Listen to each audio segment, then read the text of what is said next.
Hi.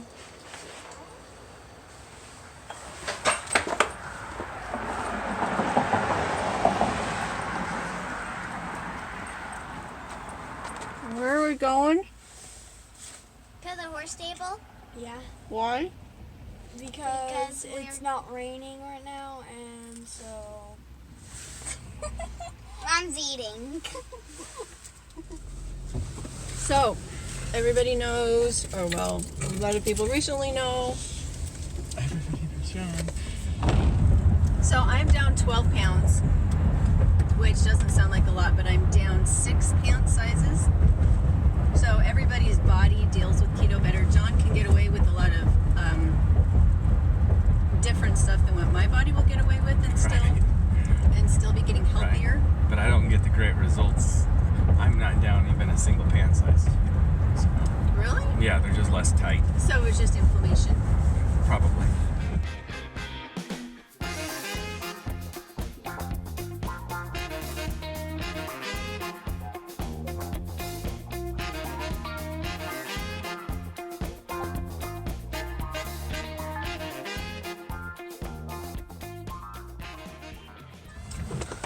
Alright guys, we are here at Aldis, which is a new thing. We discovered them when we were in Florida first. It was Trish, Just So Trish, who told us about them. So, again, being on keto, you need a lot of fat. You need to make sure you're not going under the number of calories. I have a hard time getting 1,000 calories a day because you get really full on keto. And if you try to bring carbs back in, and you bring it, it's pretty easy to bring in vegetable carbs, but the starchy carbs actually make you sick after a while. Things like potatoes and bread. It's not that they necessarily make you super sick. It's that they don't taste really that good to you anymore, and you can really tell the difference in how you feel. The starchy carbs will actually. Eat a potato and you just kind of feel You're like like, yeah, I'm not full now. And my brain definitely feels different when I'm on those different foods. So we're going to show you what we think works at Aldis, which is supposed to be super cheap. So there's a difference between clean keto and dirty keto, and pork rinds are part of dirty keto, which is clean keto. It pretty much came from a living something, and it didn't have a lot of packaging on it, and not a lot of processing. But a lot of people really like to use the pork rinds as like a breading substitute and that kind of thing. It is keto because it is pork skin. Or Doritos substitute. Or a Doritos substitute. That's how The other thing is, what's that, honey? That's how I did mine. Yeah, so John's approach was different than mine. Mine was mostly whole foods, and John's working and can get snacky and everything like that. So a lot of times what he would do to function and not go off keto was to eat things like that. They were packaged. Right. But I do worry. Yeah, so peanuts. They're not peanuts, really regular nuts. regular nuts, not expensive peanuts. nuts. Peanuts are not keto. They're a legume. Cashews, pickles. I do get concerned about vegetables that are not organic. That I do try to avoid vegetables that are not organic, and that is a lot more expensive. That I'd rather not. Wait, what was the look? A lot more expensive. Not necessarily. It depends on how you buy them. If you're doing cabbages and cauliflower, it's really actually not more expensive. Goat cheese. Goat $2. cheese, my goodness. They do have brie though. So brie is my go-to cheat, not necessarily cheap, but my go-to rescue food. Very good for keto if you can handle dairy.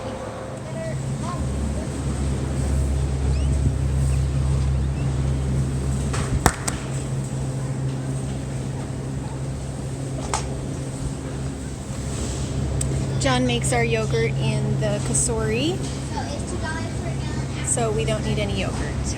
But yogurt is something we do eat on our keto. Now I'm just looking for sour cream. Ta-da! Trying to get 2 of them.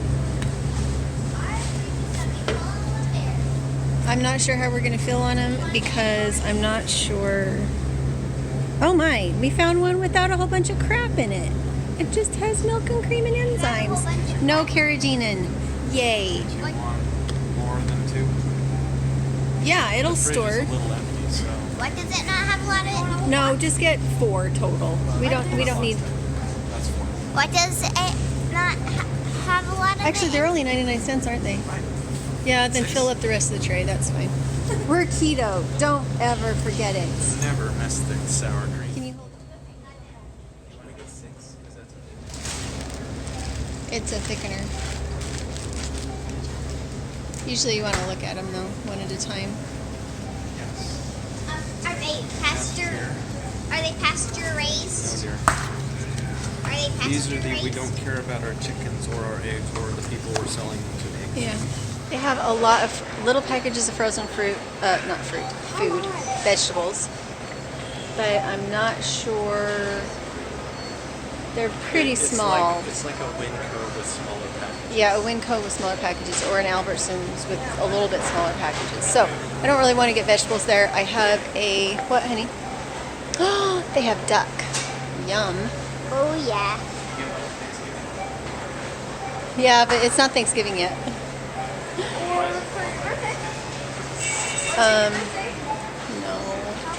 So I'm going to walk to my local grocery store to get my organic vegetables, and a lot of times I do try to buy organic eggs. But for now, it's okay, I think, just to come in and see what everybody else has and do a little bit of window shopping.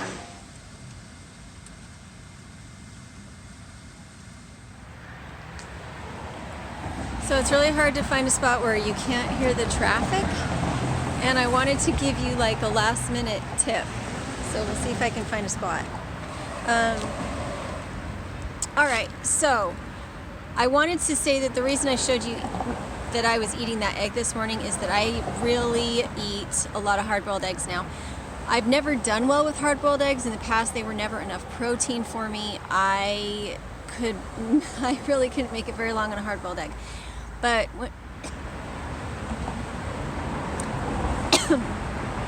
when you get on keto, your body can really change. And it can be a little bit disconcerting because things that you couldn't eat before, maybe you can eat now. And things that it just kind of throws you a little bit for a loop. So what I do is I have this little kid's lunch box, and what I'll do is I'll have 6, maybe 8 hard-boiled eggs in here. However many pieces of cheese as there's going to be people in the car, and then some nuts. Some high-fat nuts, so they won't be almonds and they're not going to be peanuts because peanuts are legumes. And that's what we have, and then everybody has a water bottle, and I'm really, really careful to pack that with us, and as long as I do, we do really well. The thing about ketosis is you don't have these huge spikes. Everything is really level. Your blood sugar's level, the way your body responds to stress is level. You just don't have the spikes that you do when you have a lot of carbs. But it means that you don't have a lot of reserves to pull from if you're not eating, if you're not feeding yourself, if you're not making sure you have your energy on board. So that in the morning, if I'm in a rush, I'll eat a hard-boiled egg and it'll see me through until I can eat again. And the one thing is, if you are somebody who's easily satiated by fat, a lot of times it's hard to get enough calories, and that's where I stand. I'm supposed to be at about 2,300 calories a day, and I fight really hard to get 1,200. And so one of my tricks is that I will sip cream throughout the day. If I don't feel like I can eat a full meal, if I'm kind of tired of eggs, I'll sip cream. And I know that sounds really strange, but it works. So keto is kind of an individual thing. Everybody's body works differently. I eat a lot of turnips. I don't eat a lot of other vegetables, but I do eat a lot of turnips. And my body really likes them. And I don't use a lot of stevia. I don't do artificial sweeteners. I think it's good as a therapeutic diet. I do think that it's my personal opinion, and it's just my opinion, is that you should tweak it and make sure that you're doing it in a way that feels healthy for you. Make sure you're getting your electrolytes and make sure you're eating enough. It all gets a little bit complicated because I think it's a fantastic thing. It's a good something to have in your arsenal of tools. But I don't think that losing weight is like this fix-all thing in and of itself. It doesn't fix your self-esteem. It doesn't necessarily fix it if you have a lack of exercise or if you are generally sad in life. I think that health comes from a lot of different directions, and weight loss isn't the only direction you need to fix in your life if you're struggling. But I do think that I've benefited a lot from it. I don't know if I'll always stay on it, but I think it has improved my diet so that if I went back to paleo, I'd eat a healthier version of paleo. So hopefully that was helpful. Hopefully you are enjoying our apartment living series and our keto series. We are homesteaders. Well, I'm a homesteader by nature, and so I do prefer to grow my own food, but since we're in an apartment, we're kind of working through that, and hopefully you guys will enjoy the journey.